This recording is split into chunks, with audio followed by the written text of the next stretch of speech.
أشرف الأنبياء والمرسلين وعلى آله وأصحابه وأهل بيته أجمعين. أما بعد فأعوذ بالله من الشيطان الرجيم. بسم الله الرحمن الرحيم. يسألونك عن الخمر والميسر قل فيهما إثم كبير ومنافع للناس وإثمهما أكبر من نفعهما ويسألونك ماذا ينفقون. صدق الله العظيم. قابل صدر اور معزز سامعین کرام، اللہ رب العزت کا بڑا احسان ہے کہ اللہ تعالی نے ہمیں جمعہ کی نسبت سے یہاں جمع فرمایا. دعا کریں کہ اللہ تعالی ہمیں ان باتوں پر عمل کی توفیق عطا فرمائے. آپ صلی اللہ علیہ وسلم کی ولادت سے پہلے اس دور میں بہت ساری برائیاں، فحاشی، عریانیت پھیلی ہوئی تھی. آپ صلی اللہ علیہ وسلم کے دنیا میں آنے کے بعد آپ صلی اللہ علیہ وسلم نے بہت سارے برائیوں کو مٹایا، اور انہی برائی میں سے ایک بہت ہی خطرناک بیماری، برائی شراب ہے. اور اس دور میں شراب پینا عام بات تھا. آج کے دور میں جیسے کھانے کے بعد لوگ ٹھنڈا پیتے ہیں، اسی طرح اس دور میں شراب پینا کوئی معیوب نہیں سمجھا جاتا، بلکہ وہ اس ٹھنڈے کی طرح وہ استعمال کرتے تھے. تو آپ صلی اللہ علیہ وسلم کے آنے کے بعد اتنے شراب عام تھا اور لوگ اس کو خراب بھی نہیں سمجھتے تھے، اس لیے کہ اس وقت تک ابھی حرام نہیں ہوا تھا. اور یہی حال آپ صلی اللہ علیہ وسلم مکہ سے ہجرت کر کے مدینہ گئے تو آپ نے دیکھا کہ وہاں بھی شراب لوگ پی رہے ہیں اور صحابہ بھی پی رہے ہیں. تو اللہ تعالی نے آپ صلی اللہ علیہ وسلم کو قرآن کے ذریعے سے آگاہ کر دیا، اور چند لوگ آپ صلی اللہ علیہ وسلم کے پاس آئے اور انہوں نے آپ سے سوال کیا. یسألونک عن الخمر والمیسر، کہ آپ شراب اور جوا کے بارے میں بتائیے کہ اس کا کیا حکم ہے. اللہ تبارک و تعالی تو ہر چیز کو جاننے والے ہیں. اللہ نے آپ کو جواب بھی بتایا کہ آپ کو کیا جواب دینا ہے، اس لیے کہ اس وقت تک ابھی شراب حرام نہیں ہوا تھا.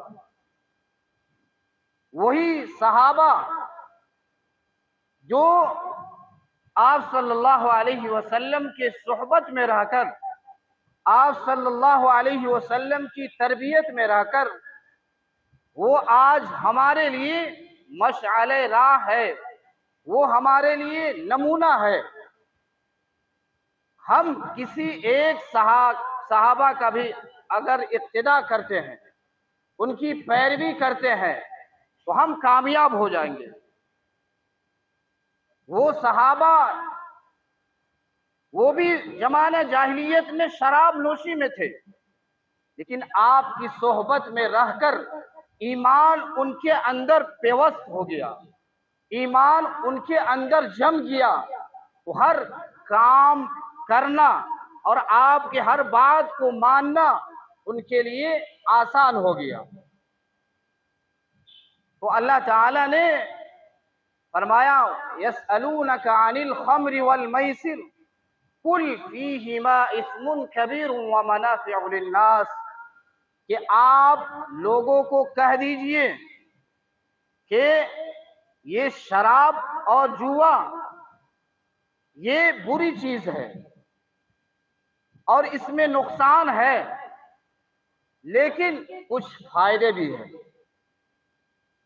یہ فائدہ نقصان سے بڑھا ہوا ہے، نقصان کم ہے، نقصان زیادہ ہے، لیکن شراب نہ پینے میں فائدہ زیادہ ہے۔ یہ ابھی شراب حرام نہیں ہوا ہے، اس لیے کہ اگر آپ صلی اللہ علیہ وسلم یا اللہ کی طرف سے ڈائریکٹ حکم نازل ہو جاتا کہ شراب حرام ہے تو لوگوں کو چھوڑنا مشکل ہوتا، اس لیے کہ شراب ان کے گھٹی میں تھا، وہ شراب کے دلدادہ تھے۔ اس لیے اللہ تعالی حکیم ہے، اللہ نے آہستہ آہستہ بند کیا۔ پہلے یہ حکم کیا کہ شراب کے نقصان زیادہ ہے اور اس کے فائدے کم ہے، اور یہ نجس ہے۔ تو یہ آیت نازل ہونے کے بعد بہت سے صحابہ ایسے بھی تھے جو شراب کو ہاتھ نہیں لگاتے تھے، شراب کے حکم نازل ہونے سے پہلے بھی وہ شراب جوا کبھی نہیں ان کے قریب بھی نہیں جاتے تھے۔ اب ان آیت کو نازل ہونے سے ان کے دلوں میں شراب کی نفرت تھوڑا پیدا ہو گئی، اب شراب کی نفرت ان کے دلوں میں پیدا ہو گئی۔ اب اسی طرح ایک وقت میں ایک ایسا موقع تھا، دعوت وغیرہ کا موقع تھا، اس دور میں ابھی شراب حرام نہیں ہوا تھا، صحابہ نے دعوت کھایا اور شراب چلا، شراب کے بھی دور چلے، اور شراب پینے کے بعد اسی دوران میں نماز کا وقت آ گیا، تو شراب پیے ہوئے کی حالت میں لوگ نماز کی طرف چلے گئے، اور نماز پڑھانے والے بھی شراب پیے ہوئے تھے۔ تو جب نماز کے اندر امامت کر رہے ہیں تو یہ نشے کی وجہ سے اب پڑھنا کیا تھا، پڑھ رہے کیا؟ قل یا ایھا الکافرون لا اعبد ما تعبدون، اس کی جگہ پر ما اعبد یعنی ہم غیر اللہ ہی کی عبادت کرتے، ایسے معنی تھا۔ یہاں تو معنی یہ ہے کہ تم جس کی عبادت کرتے ہو ہم اس کی عبادت نہیں کرتے، ہم صرف ایک اللہ کی عبادت کرتے ہیں، لیکن وہاں معنی الٹا ہو گیا، نماز خراب ہو گئی۔ اب یہ معاملہ آپ صلی اللہ علیہ وسلم کے پاس گیا، آپ کے اندر دکھ ہوا، آپ یہ سن کر غمگین ہوئے، اور صحابہ کے اندر بھی دکھ ہوا کہ یہ شراب کتنی بری چیز ہے کہ نماز سے ہمیں روک دیا، نماز میں خلل واقع ہو گیا، نماز ہماری خراب ہو گئی، اب اور شراب سے نفرت پیدا ہو گئی۔ ابھی شراب حرام نہیں ہوا ہے تو اللہ تعالیٰ نے قرآن نازل کر دیا، یا ایھا الذین آمنوا لا تقربوا الصلاة وانتم سکارى، کہ اے لوگو نماز کی حالت میں، شراب کی حالت میں نماز کے قریب بھی مت جاؤ۔ اگر تم شراب پیے ہو تو اس حالت میں نماز کے قریب بھی مت جاؤ۔ جب تک تم یہ نہ سمجھ لو کہ تم کیا کہہ رہے ہو، کیا بول رہے ہو۔ اب صرف اتنا ہی نازل ہوا ہے کہ نماز کے قریب مت جاؤ۔ ابھی شراب کے حرام ہونے کی کوئی آیت نازل نہیں ہوئی ہے۔ اب صرف یہی منع کیا گیا ہے کہ اور وقتوں میں شراب پیو، لیکن نماز کی حالت میں شراب مت پیو۔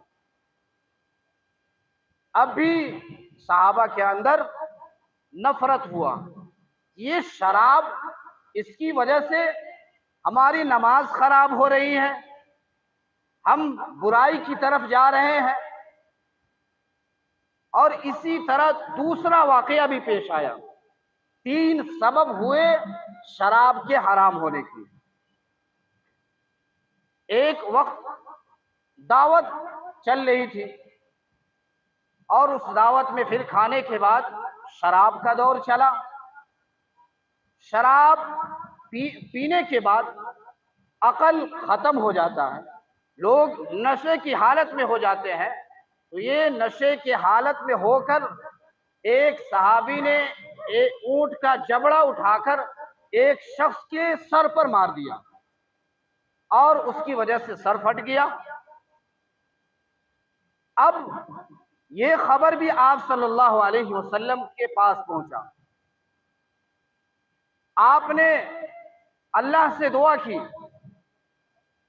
اللہم بین لنا بیانا شافعا، کہ اللہ کوئی واضح آیت نازل فرما دے شراب کے حرمت پر، تاکہ یہ برائی سے لوگ باز آ جائے۔ دن بدن لوگ اس برائی میں مبتلا ہو رہے ہیں۔ آپ نے دعا کی، اللہم بین لنا بیانا شافعا، کہ اللہ کوئی واضح کھلی ہوئی آیت نازل فرما دے اس حرمت پر، شراب کے حرام ہونے پر۔ تو اللہ تعالی نے قرآن نازل کر دیا، یا ایھا الذین آمنوا انما الخمر والمیسر والانصاب والازلام رجس من عمل الشیطان، کہ اے لوگو، شراب، جوا، بت پرستی اور تیروں کے ذریعے سے قسمت آزمانا، یہ سب پلیدگی ہے، ناپاک ہے، نجس ہے، یہ شیطانی عمل ہے۔ اگر تم کامیابی چاہتے ہو تو ان چیزوں کو چھوڑنا پڑے گا۔ اب واضح لفظ میں یہ آیت نازل ہو گئی، اب شراب کی حرمت نازل ہو گئی۔ اب شراب کی حرمت نازل ہونے کے بعد جب یہ خبر صحابہ کے اندر پھیلی، 2 صحابہ جس حالت میں تھے، کوئی شراب کا جام اپنے ہاتھ میں لیے ہوئے اپنے منہ کے قریب لے گئے، اور اس وقت ان کو یہ شراب کی حرمت معلوم ہوئی، وہ وہاں سے لوٹا دیے، اس لیے کہ وہ آپ کی صحبت میں رہ کر آپ سے بہت کچھ اور آپ پر مر مٹنے کے لیے تیار تھے، اور ان کے اندر ایمان جم گیا تھا، اس لیے وہ ہر کام میں آپ صلی اللہ علیہ وسلم کی پیروی کرنے والے تھے۔ اور بہت سے صحابہ ایسے تھے جو شراب کی تجارت کیا کرتے تھے، اور وہ دور تھا شراب خرید کر لانے کا۔ شراب باہر شہروں سے جا کر خرید کر لاتے تھے بزنس کے لیے۔ چند صحابہ اسی بزنس میں تھے، وہ شراب لینے گئے تھے، اور ان کو شہر سے باہر ہی خبر ملی کہ اب شراب حرام ہو گیا، اب شراب کی حرمت نازل ہو گئی۔ اب انہوں نے یہ نہیں سوچا کہ سال بھر کا پونجی ہے، ہم اس کو بیچ کر اپنا پونجی نکال لیں، ایسا نہیں سوچا۔ انہوں نے اسی وقت سارے شراب کے بوتل کو گرا دیے، اور انہوں نے یہ نہیں محسوس کیا کہ ہمارا مال برباد ہوگا۔ روایات میں آتا ہے کہ اس وقت مدینہ کے گلیوں میں، مدینہ کے نالیوں میں، مدینہ کے سڑکوں پر شراب بہہ رہا تھا، شراب بہہ رہا تھا، اس لیے کہ شراب کی حرمت نازل ہو گئی، شراب اب حرام ہو گیا، تو صحابہ نے شراب کو بہا دیے، اس لیے کہ وہ آپ پر مر مٹنے والے تھے، آپ کے ہر ادا پر قربان کرنے والے تھے۔ آپ کے حکم آنے کے بعد وہ شراب کو پانیوں کی طرح بہا دیے۔ انہوں نے نہیں سوچا کہ ہمارا مال برباد ہو جائے گا، ابھی تو حرمت نازل ہوئی ہے، ابھی حرام ہوا ہے، چلو ہم بیچ کر اپنا پیسہ نکال لیں۔ وہ یہ نہیں سوچے، بلکہ اللہ کا حکم جب آ گیا تو ہم ایک قدم نہ آگے نہ پیچھے، اسی وقت سب شراب کو انہوں نے بہا دیا۔ اور شراب ایسا نجس ہے، اب قیامت تک کے لیے یہ حرام ہو گیا۔ اللہ نے آہستہ آہستہ بند کیا، اس لیے کہ اللہ حکیم ہے، اللہ جانتے ہیں کہ کیسے اس کی تربیت کرنا ہے، کیسے اس کے اوپر حکم نازل کرنا ہے، اس لیے کہ شراب ان کے گھٹی میں تھا، شراب کے دل دادا تھے، اگر بیک وقت اللہ کہہ دیتے کہ شراب حرام ہو گیا تو ان کے لیے چھوڑنا مشکل ہوتا۔ اللہ تعالیٰ نے آہستہ آہستہ حرام کیا، اور حدیث میں آتا ہے، اللہ تبارک و تعالی حدیث قدسی ہے کہ میرے جلال کی قسم، میرے شان کی قسم، اگر کوئی بندہ شراب کا ایک گھونٹ بھی پیے گا تو کل قیامت میں جو جہنمیوں کے خون اور پیپ ہوگا اس کا گھونٹ اسے پلایا جائے گا۔ یہ کوئی ہمارا اور آپ کا کہا ہوا نہیں ہے، یہ آپ صلی اللہ علیہ وسلم کا کہا ہوا ہے، اور آپ کے زبان سے نکلی ہوئی کلام ہے۔ اس لیے اگر کوئی اب ایک گھونٹ بھی شراب پیتا ہے وہ اللہ تبارک و تعالی کل قیامت میں جو جہنمیوں کے خون اور پیپ نکلیں گے اس کا گھونٹ اسے پلایا جائے گا، اس لیے کہ کل قیامت میں لوگ پیاس کی شدت میں ہوں گے، اتنا پیاس لگے گا کہ لوگ اس کو بھی پینے کے لیے تیار ہوں گے۔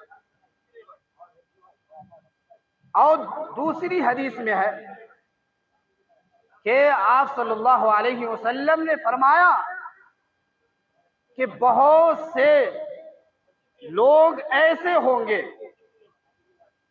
جو قرب قیامت میں، یعنی قیامت کے قریب، اللہ تبارک و تعالی انہیں بندر اور خنزیر بنا دیں گے، ان کے چہرے کو مس کر دیں گے، ان کے چہرے کو بگاڑ دیں گے، یا بندر کی شکل بنا دیں گے یا خنزیر کی شکل۔ آپ صلی اللہ علیہ وسلم نے کہا کہ یا اللہ وہ کون شخص ہوگا؟ صحابہ نے عرض کیا کہ اے اللہ کے نبی وہ کون شخص ہے؟ کیا وہ آپ پر ایمان نہیں لائیں گے؟ کیا وہ نماز نہیں پڑھیں گے، روزہ نہیں رکھیں گے؟ آپ صلی اللہ علیہ وسلم نے کہا کہ وہ ہم پر ایمان بھی لائے گا، نماز بھی پڑھے گا، روزہ بھی رکھے گا، زکوٰۃ بھی ادا کرے گا، لیکن اس کے ساتھ ساتھ وہ اپنے رات کو، اپنے معاشرے کو ایسا رنگین کرے گا کہ وہ موسیقی، ڈھول، تاشے، طبلہ، شراب، جوا، اس سے ان کی راتیں صبح ہوگی۔ آج کوئی ایسا شادی بیاہ نہیں ہے جس میں ڈھول تاشا نہ بجتا ہو یا شراب کے جام نہ چلتے ہو۔ آج کے شادیوں میں کئی دنوں سے شراب چلتا ہے، کئی دنوں سے پہلے ہی سے خود بھی پیتا ہے اور آنے والے مہمان کو بھی شراب پلاتے ہیں۔ تو ہم اور آپ سمجھے کہ ہم کدھر جا رہے ہیں، ہم اپنے ترقی کی طرف جا رہے ہیں یا ہم اپنی بربادی کی طرف جا رہے ہیں۔ یہ ہمارا اور آپ کا کہا ہوا نہیں ہے۔ ایسا شخص قرب قیامت میں اس کے چہرے کو اللہ تبارک و تعالی مس کر دیں گے، بگاڑ دیں گے، یا خنزیر کا شکل بنا دیں گے یا بندر جیسی شکل بنا دیں گے۔ اب ہم سوچیں کہ ہم شراب پی کر یا ڈھول تاشے میں یا ناچ گانے میں ہم رہ کر یا جتنی بھی برائی کا کام ہے اس میں رہ کر ہم کیا کر رہے ہیں؟ ہم اپنے آخرت کو سنوار رہے ہیں یا ہم اپنے آخرت کو بگاڑ رہے ہیں؟ یا ہم خود ہی اپنے گریبان کے اندر جھانک کر دیکھیں کہ ہم کس تباہی کی طرف، کس بربادی کی طرف جا رہے ہیں۔ یہ شراب تمام برائیوں کی جڑ ہے، ام الخبائث، تمام برائیوں کی جڑ یہ شراب ہے۔ یہ شراب کا ایک گھونٹ اتنی نجس ہے کہ اس کو ہم بیان نہیں کر سکتے۔ آج لوگ اس کو پی رہے ہیں اور اس میں کوئی حرج نہیں سمجھتے، اور اس شراب کی وجہ سے کتنے گھر تباہ و برباد ہوتے ہیں۔ اس شراب کی وجہ سے خاندانوں میں بگاڑ، رشتوں میں بگاڑ، کوئی اس شراب کے نشے میں آ کر اپنے بیوی کو طلاق دے دیتا ہے، اس لیے کہ عقل اس وقت کام نہیں کرتی، وہ سمجھتا بھی نہیں کہ ہم کیا بول رہے ہیں، اس لیے کہ یہ بہت نجس ہے۔ اللہ نے جب منع کر دیا تو ہم اس کی طرف دیکھے بھی نہیں۔ شراب کا اٹھانا بھی حرام ہے، جب حرام ہو گیا تو پینا بھی حرام، شراب کے لیے مدد کرنا بھی حرام۔ ہم نہیں پیتے، لیکن بہت سارے لوگ ایسے ہیں کہ اگر کوئی ساتھی آ گیا یا کوئی مہمان آ گیا غیر مسلم ہے تو اس کو شراب پلاتے ہیں۔ شراب کا پینا اتنا ہی گناہ ہے جتنا ہم کسی کو پلاتے ہیں یا ہم اپنے ہاتھ سے اٹھا کر کسی کو دیتے ہیں۔ یہ سب حرام ہے۔ جب اللہ نے کہہ دیا کہ حرام تو حرام ہے، ہم اس کے لیے مدد بھی نہیں کر سکتے، ہم نہ کسی کو رائے دے سکتے ہیں۔ یہ نجس العین ہے۔ اور اسی آیت کے اندر اللہ تبارک و تعالی نے یا ایھا الذین آمنوا انما الخمر والمیسر، کہ اسی طرح شراب بھی حرام ہے، جوا بھی۔ جوا میں یہ ہوتا ہے کہ ہمارا مال دوسرے کے قبضے میں چلا جاتا ہے، ہمارا مال تھا دوسرا قبضہ کر لیا، یہ حرام ہے۔ اور جوا کھیلنے والے اس لالچ میں ہوتے ہیں کہ اس مرتبہ ہار گئے تو دوسرے مرتبہ اس کا ڈبل حاصل کر لیں گے۔ یہ ناجائز ہے، یہ حرام ہے۔ اللہ نے اس کو، جیسے شراب حرام ہے، جتنی برائی اس کی ہے اسی طرح اللہ تعالیٰ نے اس کو بھی بیان کیا ہے۔ اور آگے اللہ تعالیٰ نے بیان فرمایا انما الخمر والمیسر والانصاب والازلام، کہ بت پرستی بھی حرام ہے۔